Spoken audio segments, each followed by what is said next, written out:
had wanted to learn to dive for many years. I was always really jealous of my sister. She was out diving when I was at home with nappies and preschool classes. But several years later, when we moved to Bristol, there was a BZAC club who were using the local swimming baths for practice once a month. And once a month, there would be a sign going up saying, "We're doing our diving practice." Every time I saw this notice, I would go back to Gary and say, "I want to learn to dive. Please, can we do this?" And he'd say, "Nah, been there, done that, not doing it again."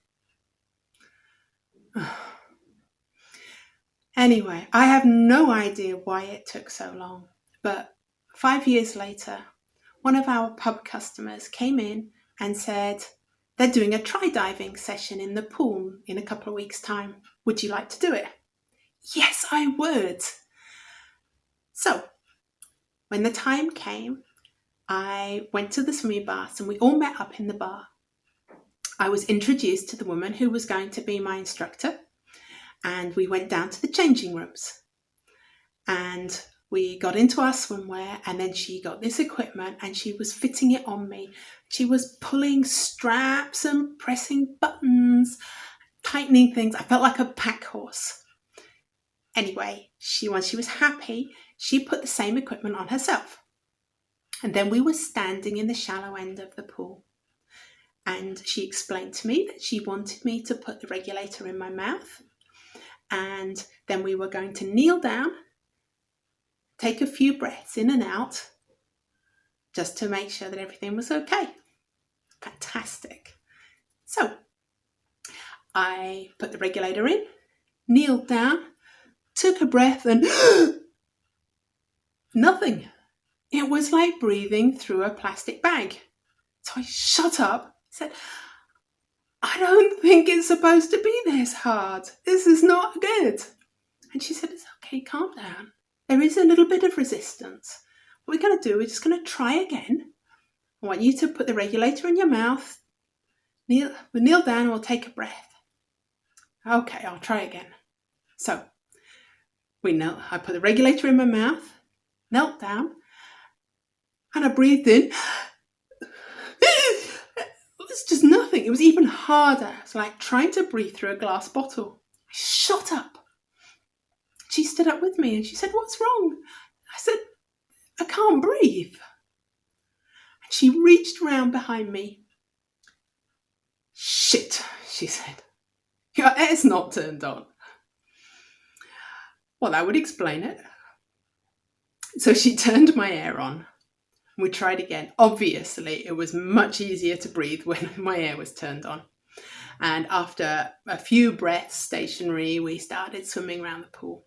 Now, no one had explained to me what was expected, and I was a really strong swimmer. So I was there doing breaststroke, and I'm flying around this pool faster than my instructor can keep up.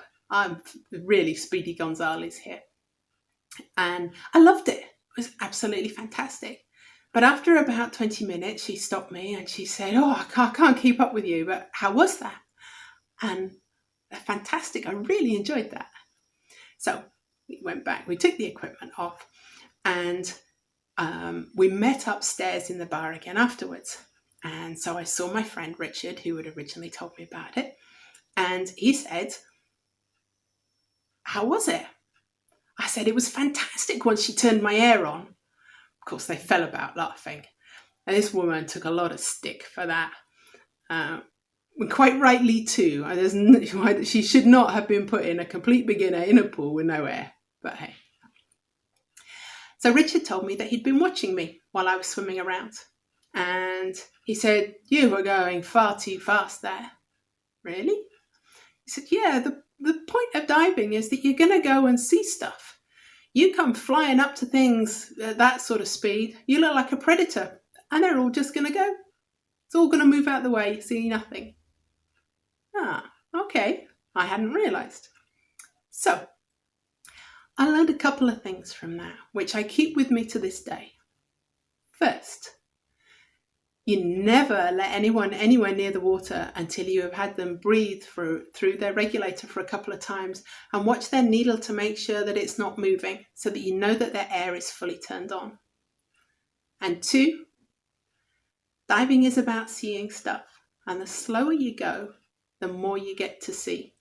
You come flying in there really fast, everything just scatters out your way. They don't know what they're seeing. So I'm now the slowest diver in the world. Hope you enjoyed the story. There's more.